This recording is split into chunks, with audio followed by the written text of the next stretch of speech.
देखिए, सबसे पहले ये बहुत ही चुनौती भरा समय है।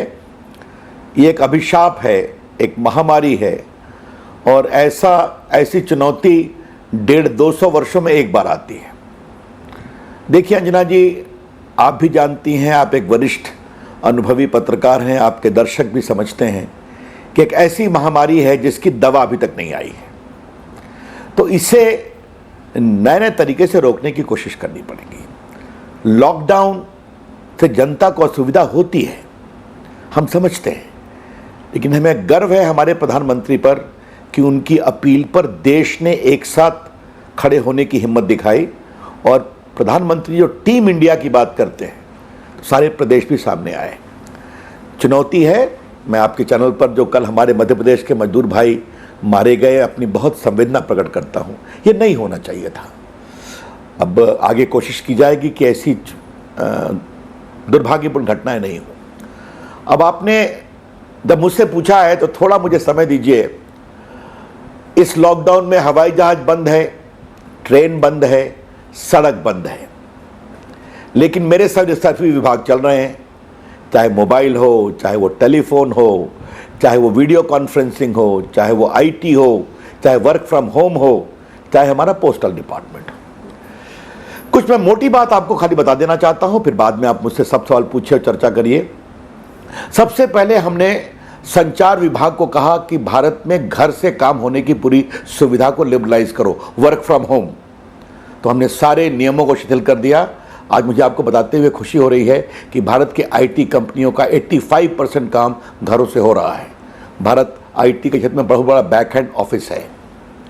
फिर कोविड को रोकने के लिए हम लोगों ने क्या क्या किया? सबसे पहले हमने बनाया जियो फेंसिंग, कि जो लोग आइसोलेशन में हैं, अगर वो अपने आइसोलेशन से बाहर जाते हैं तो हम उनको ट्रेस करके सरकार को बताते हैं कि देखिए ये नहीं है, इनकी चिंता करिए।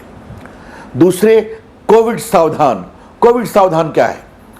हम लोगों ने बल्क मैसेजिंग करने की कोशिश की कि एक टारगेटेड इलाके में अगर लोगों को जाना चाहिए, आप ये सावधानी करें, ये देखें, ये खतरनाक इलाका है।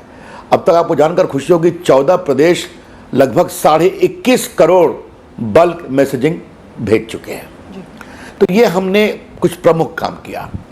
अब पोस्टल डिपार्टमेंट, हमारा पोस्टल डिपार्टमेंट देश भर में है, पुराना 150 वर्ष पुरानी संस्थान है। हमने उनसे कहा आगे आओ, लोगों को खाना खिलाओ, दवाएं पहुंचाओ। आपको जानकर खुशी होगी कि लगभग उन लोगों ने आज तक 700 टन दवा देश भर में पहुंचाई है, लाखों लोगों को खाना खिलाया है। और मुझे सबसे खुशी हुई है कि लोगों को पैसा निकालने में दिक्कत हो रही है, तो हमारा डाकिया गांव-गांव नदी पार कर आधार इनेबल पेमेंट से पैसे पहुंचा रहा है। और आपको मुझे बताते हुए खुशी हो रही है कि लगभग 925 करोड़ रुपया उन लोगों ने पहुंचाया है देश भर में, गरीबों का, जो बैंक नहीं आ सकते हैं। और मैं आपको बताऊं कि एक दिन एक लड़के ने मुझे ट्वीट किया कि उसके पिताजी रिटायर्ड मेजर हैं, वो उत्तराखंड के गोचर में उनको किडनी की दवा नहीं मिल रही थी, वो दिल्ली से भेजता था पोस्ट से। तो हमने कहा कि जाओ उसकी दवा कलेक्ट करो और मेजर साहब को पहुंचाओ। और उसके बाद मैंने अपने विभाग को निर्देश दिया कि देश भर में कहीं भी कोई लाइफ सेविंग दवा की ज़रूरत है, हमारा पोस्टल विभाग पहुंचाए जी। और वो भी काम हो रहा है।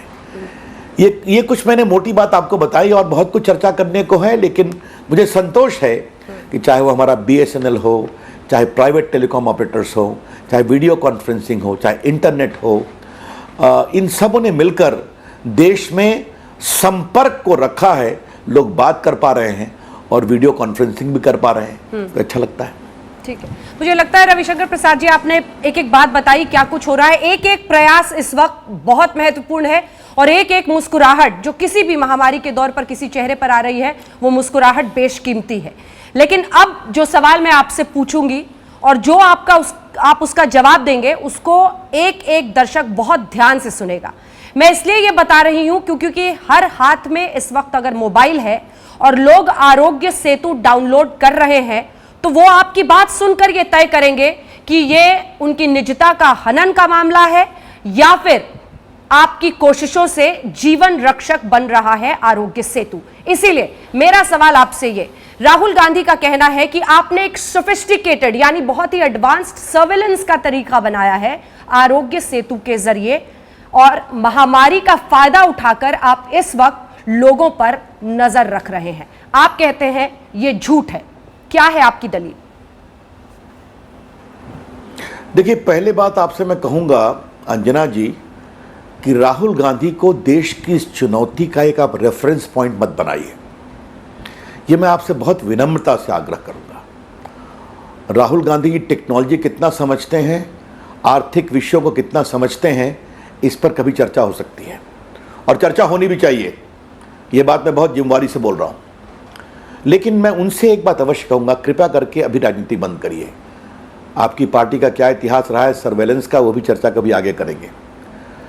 देखिए अंजना, जब दवा नहीं है तो हम टेक्नोलॉजी के माध्यम से लोगों को कैसे चेतावनी दे सकते हैं, कैसे आगाह कर सकते हैं, ये है कोरोना सेतु। भारत की आबादी 130 करोड़, देश में मोबाइल फोन लगभग 121 करोड़, आधार 126 करोड़, आज स्मार्टफोन भी लगभग 60 करोड़ प्लस हो गए हैं। तो हमें गर्व है कि डिजिटल इंडिया में हमने देश को कहां से कहां पहुंचाया है। हम इसका क्या उपयोग कर रहे हैं? ये जो आरोग्य सेतु है, ये सिंपल काम ये करता है कि अगर किसी ऐसे व्यक्ति के आप संपर्क में आए जो संभावित है या जो ग्रसित हो गया, तो आपको वो चेतावनी देता है कि ऐसा व्यक्ति आपके संपर्क में है, आप सावधान होइए। या खुद आप कोई दूसरा व्यक्ति हो गया, वो कहां कहां गया, किससे किससे मिला, आपको मालूम है ट्रेसिंग बहुत ज़रूरी है, ताकि उनको, आप देख रहे हैं अमेरिका में भी आज ही कल देखे एक दुर्भाग्यपूर्ण एक भारतीय डॉक्टर, उनकी बेटी मर गई, जो दोनों बड़े डॉक्टर थे। तो ये दिक्कत है, दिल्ली हो बाकी हो। तो इसमें टेक्नोलॉजी के माध्यम से हम लोगों को चेतावनी देते हैं। और अंजना जी, आपके दर्शकों को मुझे बहुत विनम्रता से बताना है, देश में 9.5 करोड़ लोगों ने इसको डाउनलोड कर लिया है।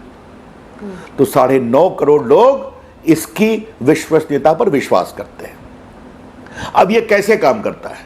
निजता का कोई उल्लंघन नहीं है, किसी का नाम इसमें नहीं आता है, सारा डेटा इनक्रिप्टेड होता है और ये लिमिटेड समय के लिए होता है, अल्पावधि के लिए। जनरल डेटा 30 दिन में अपने आप समाप्त हो जाएगा, और किसी ऐसे व्यक्ति का डेटा है जो ग्रसित है तो 45 से 60 दिन में अपने आप समाप्त हो जाएगा। और किसी को अगर इतना और कोई निजता का उल्लंघन नहीं है, फिर मैं कहूंगा ये लोगों के स्वास्थ्य के लिए, सुरक्षा के लिए और राष्ट्रहित में है। लेकिन अंजना जी, अगर किसी को इतनी परेशानी है तो भैया जी आप डाउनलोड मत करिए, हो गई बात। लेकिन अगर किसी को इस चुनौती भरे जी इतनी परेशानी है तो डाउनलोड मत करिए। एक काउंटर क्वेश्चन है सर, नोएडा में इसे मैंडेटरी बना दिया गया है, यानी पनिशेबल ऑफेंस। चेकिंग कर रही है पुलिस कि आपने डाउनलोड किया है या नहीं, सजा का प्रावधान कर देना, यह कहां तक उचित है? देखिए, बाद में मुझे लगा, और आप कानून मंत्री भी हैं, आप कानून मंत्री भी हैं, उस लिहाज से भी मैं ये सवाल आपसे पूछ रही हूं रविशंकर जी। मेरा आपसे उत्तर बहुत ही स्पष्ट है कि भारत सरकार की जो होम मिनिस्ट्री की गाइडलाइन है वो इस पर काम करती है। जैसे मान लीजिए कोई सोसाइटी है, कोई कंपनी है, अगर उस कंपनी ने अपने कर्मचारियों के लिए और एम्प्लॉयज़ के लिए गाइडलाइन दिया कि आप सब लोग कोरोना आरोग्य सेतु को डाउनलोड करो, अब किसी व्यक्ति विशेष ने नहीं किया तो उस पर कार्रवाई हो सकती है कि भाई आपको ऐसी क्या परेशानी है, आप कारण दीजिए, ये तो आपके स्वास्थ्य के लिए है, ये तो आपकी सुरक्षा के लिए है। तो देखिए, इसको कानून और प्राइवेसी के बहस में उलझाना ही गलत है। मैं फिर आपसे बहुत विनम्रता से कहूंगा, और जो करोड़ों लोग इसको स्वेच्छा से डाउनलोड भी कर रहे हैं, वो ये सवाल पूछ रहे हैं क्या 9.5 करोड़ लोग कम होते हैं क्या? तो इसके पीछे की पूरी बहस प्रायोजित है।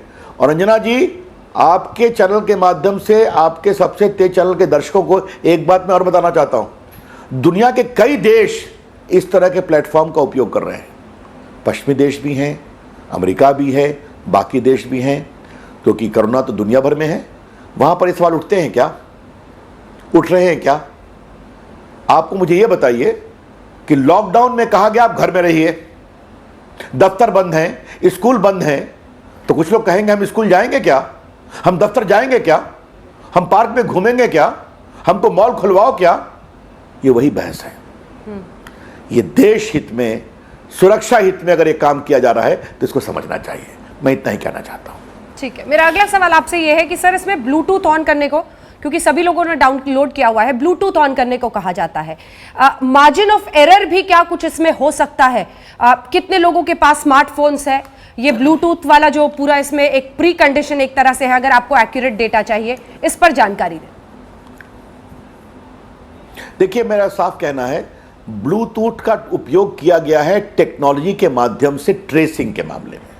आप इस बात को समझ रही हैं? हाँ। अब आपने एक सवाल किया कि जिनके पास स्मार्टफोन नहीं उनके लिए क्या है। उनके लिए आरोग्य सेतु IVRS का निर्माण किया गया है। ये क्या सिस्टम है? तमिलनाडु के साथ हमारे विभाग ने मिलकर एक काम किया है IIT मद्रास के माध्यम से, जहां आप एक मिस्ड कॉल दीजिए, एक नंबर है 1921 शायद, उसको मिस्ड कॉल दीजिए और उसके बाद तुरंत सिस्टम से आपको रिस्पॉन्स आएगा, आपकी फिजिकल कंडीशन पूछी जाएगी, आपको तुरंत सलाह दी जाएगी। वो सब बिल्कुल डिजिटल तरीके से हो रहा है। तो हमने गैर स्मार्टफोन की भी कोशिश की है। जो ब्लूटूथ के बारे में आपसे मैंने फिर बताया, वैसे आज को जानकर आपको खुशी होगी कि लोग जब ऐसे सवाल पूछते हैं तो मैं उनसे कहता हूं, एक बार गांव में जाके भारत के बदलते हुए स्वरूप को देखो कि मुझे गांव में भी स्मार्टफोन दिखते हैं और कहते हैं, रवि भैया हमने गूगल कर आपके बारे में ये देखा है। तो मुझे गर्व होता है कि भारत का आम नागरिक भी गांव में, जो शायद पढ़ा लिखा नहीं, वो गूगलिंग सीख रहा है, बाकी कुछ भी सीख रहा है। अच्छी बात है। तो हमें भारत के लोगों के टेक्नोलॉजी की ग्राह्यता को समझना चाहिए। लेकिन आपने जो बात की तो ये समझना पड़ेगा, और हम लोग का जो टीम है, इसमें हमारा IT विभाग है, इसमें नीति आयोग के लोग हैं, कुछ टेक्नोलॉजी के लोग हैं, हम लोगों ने मिलकर और रोज इसको इम्प्रूव भी करते हैं। अगर आपके किसी दर्शक ने कोई स्पेसिफिक चिंता बताई है कि इसको ठीक करिए, हम जरूर ठीक करेंगे, क्यों नहीं करेंगे। किसके पास ये इंफॉर्मेशन जाती है सर? क्योंकि अगर ब्लूटूथ और तमाम जानकारियां जा रही हैं मोबाइल की, तो लगभग एक्सेस है उस मोबाइल का अब सरकार के उन विभागों के पास जहां ये जानकारी जा रही है। किस किस को एक्सेस है इस इंफॉर्मेशन का सरकार में? बहुत सिंपल सी बात है, जो सेंट्रल डेटा है ICMR का, वहां पर जो लोग अफ्लिक्टेड लोग हैं उनकी जानकारी जाती है। नाम से नहीं जाती है, बताया जाता है कि इस नंबर के व्यक्ति की आशंका है। बहुत सिंपल सी बात है। और ये सारा डेटा, अंजना ओम कश्यप फिर कहूंगा, मैक्सिमम 60 दिन में स्वतः समाप्त हो जाएगा। लेकिन हां, अगर किसी की गंभीर स्थिति है तो वहां फॉलो किया जाएगा। तो आप मुझे ये बताइए कि अगर हम एक टेक्नोलॉजी का उपकरण लेकर के आए हैं जो एक रमेश नाम के या महेश नाम के व्यक्ति को बताता है कि भैया आप इस नंबर के व्यक्ति के संपर्क में आए थे क्या, कृपया करके सावधान होइए, अपने को आइसोलेशन में ले जाइए, अपने को क्वारंटाइन में ले जाइए, और आपकी तबीयत खराब हो रही है तो अस्पताल जाइए। इसमें क्या दिक्कत है अंजना, मुझे बताइए तो आप। यही तो है आरोग्य सेतु।